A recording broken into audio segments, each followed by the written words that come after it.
So welcome everyone, welcome to Civil Centric. पिछले lecture में हमने सॉइल क्लासिफिकेशन से रिलेटेड काफी सारी बातें की। Indian standard soil classification system समझा, पार्टिकल साइज क्लासिफिकेशन भी हमने देखा था। ऑल्दो आपको याद दिला दूं कि पार्टिकल साइज क्लासिफिकेशन सॉइल का क्लासिफिकेशन नहीं था, वहां पर हमने पार्टिकल के साइज के हिसाब से पार्टिकल को नाम दिया था और जिस साइज का पार्टिकल मेजॉरिटी में रहेगा उसके हिसाब से हम सॉइल का नाम भी दे देते थे। ऐसी कुछ बातें हमने की थी। Indian standard soil classification system हम पूरा देख चुके थे। हालांकि कहीं ना कहीं उस लेक्चर को देखने के बाद आपके दिमाग में ये चीज जरूर आई होगी कि यूनिफाइड सॉइल क्लासिफिकेशन सिस्टम तो सर आपने बताया ही नहीं था, जबकि आप बोल रहे थे कि यूनिफाइड सॉइल क्लासिफिकेशन सिस्टम और Indian standard soil classification system में कुछ रिश्ता होता है तो वो रिश्ता बताया ही नहीं था। तो वो बताऊंगा मैं आपको। क्वेश्चन हम लोग करते हैं आज, जरा कुछ न्यूमेरिकल्स देखते हैं सॉइल क्लासिफिकेशन से रिलेटेड जो गेट में पूछे गए थे। ये क्वेश्चंस की जो आपकी सीरीज है ये कंटिन्यूएशन में चलती रहेगी। जैसे जैसे हम एक टॉपिक कंप्लीट करेंगे उस टॉपिक से रिलेटेड क्वेश्चंस को हम लोग सॉल्व करते रहेंगे। रही बात यूनिफाइड सॉइल क्लासिफिकेशन सिस्टम की, तो ये क्वेश्चंस को सॉल्व करने के दौरान ही शायद आपको वो बातें समझ में आ जाएंगी। नहीं आएंगी तो आगे मैं आपको वो बात जरूर बताऊंगा आज ही के इसी लेक्चर में। चलिए, तो क्वेश्चन नंबर 45 हम देखें अगर, तो क्वेश्चन कह रहा है the notation SC as per Indian standard soil classification system refers to. मैंने कल आपको कुछ सॉइल के नाम बताए थे और यहां पर नाम लिखा हुआ है SC का। जरा देखेंगे, नाम पूछ रहा है वो ये जो SC है ये किस सॉइल को डिनोट कर रहा है। गेट का सवाल है ये, 1 नंबर में पूछा गया था नो डाउट, 2 नंबर का लायक तो सवाल है भी नहीं है। तो SC का मतलब पूछा गया था। मेरे ख्याल से अब तक आपका जवाब आपने अपने आप से दे दिया होगा। मैंने आपको कल बताया था कि कभी भी आपको जब नोटेशन लिखा मिले तो जो सेकंड नंबर पे लिखा हुआ है वो नाम में पहले आता है।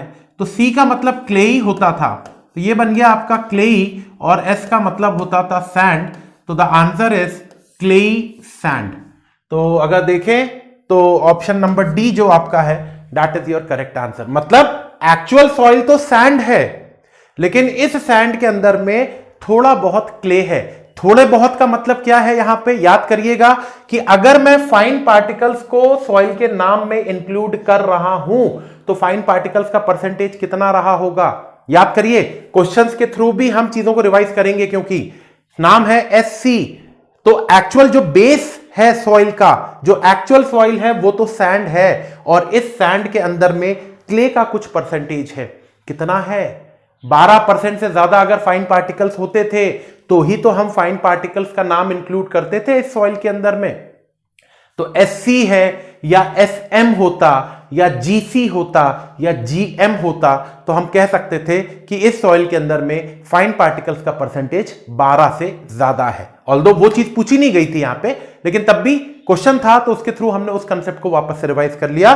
तो the correct answer will be clayey sand. Option number D is your correct answer. I hope कि ये क्वेश्चन आपको समझ में आ गया होगा। चलिए, क्वेश्चन नंबर 46 आगे बढ़ते हैं और सवाल को समझिएगा जरा। अब फाइन ग्रेन सॉइल, एक एक लाइन, हर लाइन पे लिखे गए हर शब्द पे गौर करना है। इस क्वेश्चन को पढ़ें जरा, और ये जो पहला लाइन लिखा हुआ है उस पे गौर करें।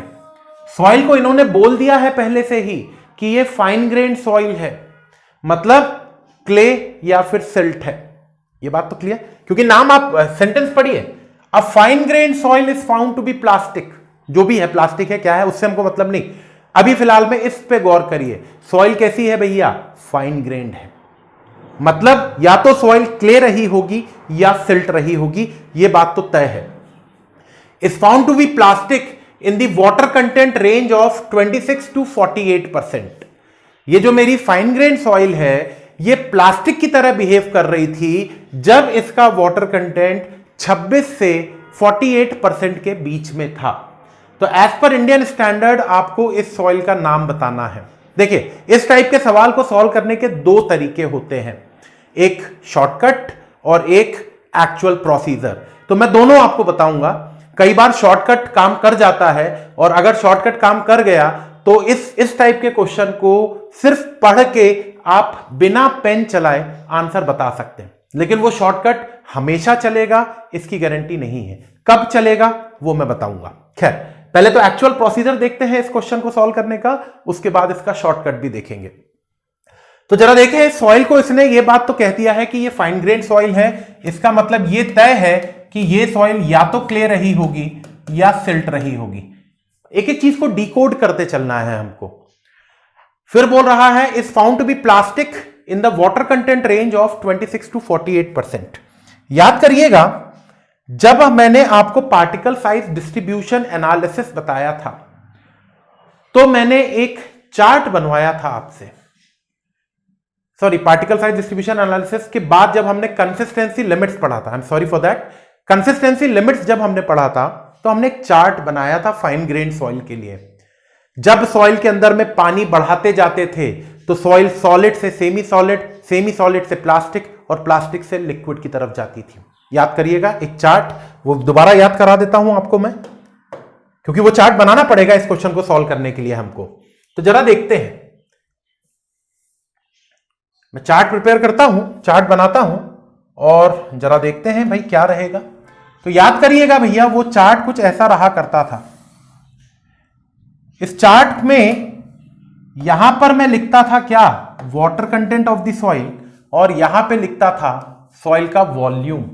याद आ रहा होगा मेरे ख्याल से अब आपको। इसके बाद इस चार्ट को मैं कुछ इस तरीके से कंप्लीट करता था। ऐसा होता था भैया चार्ट, मेरे ख्याल से याद आ गया होगा ये चित्र देख के। अब इसमें क्या करता था मैं कि भैया यहां पर सॉइल अलग अलग फेज से पास होती थी।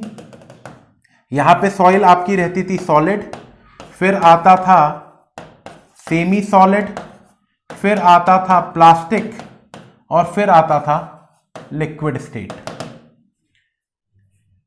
जरा सेकेंड लाइन पढ़े सवाल की। बोल रहा है कि जो मेरी सॉइल है वो प्लास्टिक की तरह बिहेव कर रही है, कब, जब उसका वाटर कंटेंट 26 से 28% के बीच में है।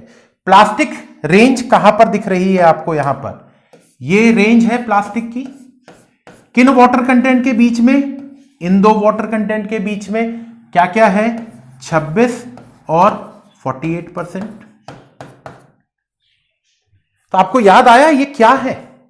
यहां पर भाई 3 वाटर कंटेंट पढ़ते थे हम। ये क्या होता था, liquid limit of the soil, ये होता था प्लास्टिक लिमिट, और ये यहां पे होता था श्रिंकेज लिमिट। श्रिंकेज लिमिट की जरूरत हमको पढ़नी नहीं है। तो 26% मेरे को प्लास्टिक लिमिट पता चल गया सॉइल का, और 48% मुझे सॉइल का लिक्विड लिमिट पता चल गया। तो एक चीज तो हमको पता चल गई कि भैया इस सॉइल का लिक्विड लिमिट 48% है और इस सॉइल का प्लास्टिक लिमिट 26% है। आई होप कि ये यहां तक की बात क्लियर हुई होगी। ये मैं जो एक्चुअल प्रोसीजर है इस क्वेश्चन को सॉल्व करने का वो बता रहा हूं। तो इस सॉइल का लिक्विड लिमिट मुझे 48% मिल गया और इस सॉइल का प्लास्टिक लिमिट मुझे 26% का मिल गया है। ठीक है, मुझे सॉइल का नाम पूछ रहा है कि भैया सॉइल क्या है, Cl है, CH है, ClMl है या Ci है। ये मुझे नाम पता करना है। ठीक है, कर लेंगे पता। याद करिएगा कल पिछले लेक्चर में जब हम सॉइल का क्लासिफिकेशन देख रहे थे और जब मैं फाइन ग्रेन सॉइल का क्लासिफिकेशन देख रहा था तो वहां पर मैंने एक प्लास्टिसिटी चार्ट बनवाया था आपसे, ए लाइन, याद करिएगा।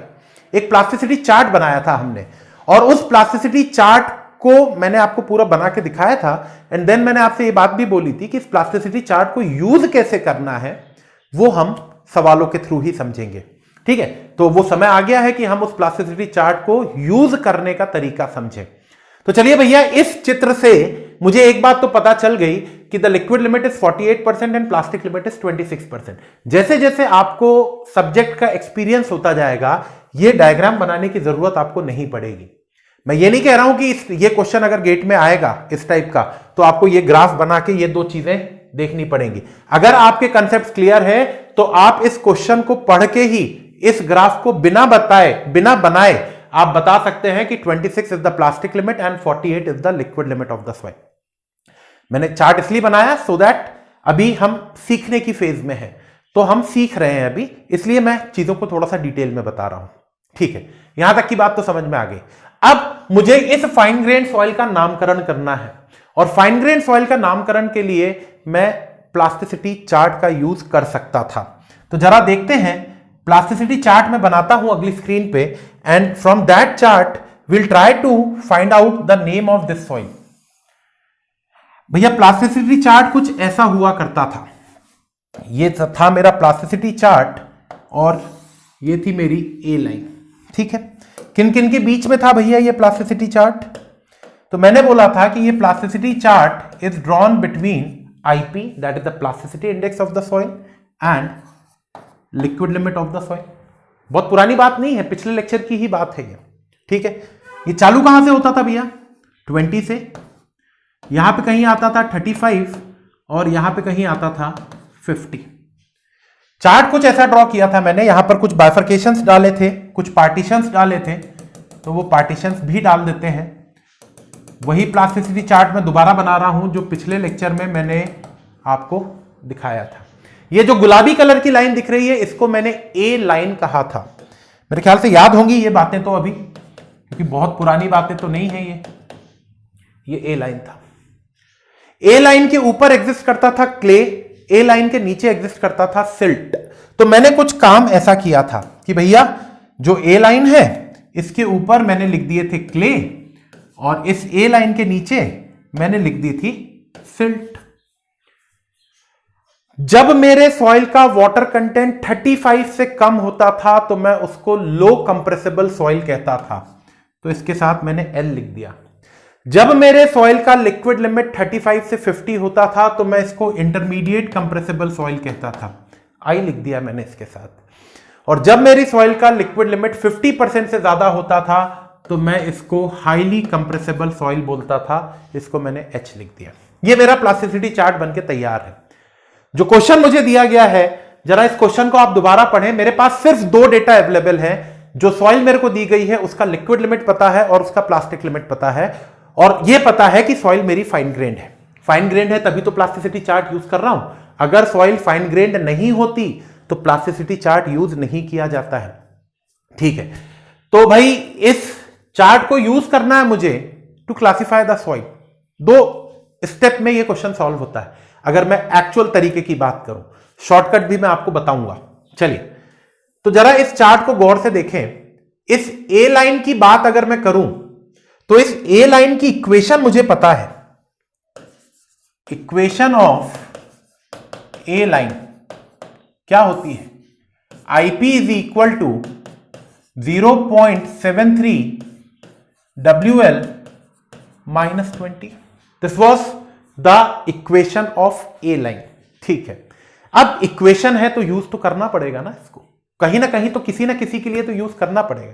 तो क्या मैं इस ए लाइन की इक्वेशन को यूज करके इस ए लाइन का आईपी निकाल सकता हूं? क्योंकि मुझे लिक्विड लिमिट पता है और ए लाइन का आईपी इस फॉर्मूले से निकाला जा सकता है। तो मैं एक काम करता हूं ना, मुझे मेरी सॉइल का लिक्विड लिमिट पता है, मैं यहां पर आईपी कैलकुलेट करता हूं ए लाइन का। इस इक्वेशन से क्या हो जाएगा? 0.73 कितना था लिक्विड लिमिट? 48% माइनस 20। बोले भैया, तो ये बन गया आपके पास 0.73 इंटू 28। आई होप कि ये बात क्लियर हो गई होगी। भाई मैंने सिंपल जो मेरे पास ए लाइन की इक्वेशन थी, उस ए लाइन की इक्वेशन से ए लाइन का आईपी निकाल लिया। तो 0.73 इंटू 28 आया, तो 0.73 इंटू 28 बनता है 20.44। This is the IP of a line. ये जो ए लाइन मुझे दिख रही है यहां पर, उस ए लाइन का आईपी आ गया है 20.44 का, ठीक है। क्वेश्चन सॉल्व नहीं हुआ अभी। अगली स्टेप, जो सॉइल मुझे दी गई है, क्या मैं उस सॉइल का आईपी निकाल सकता हूं?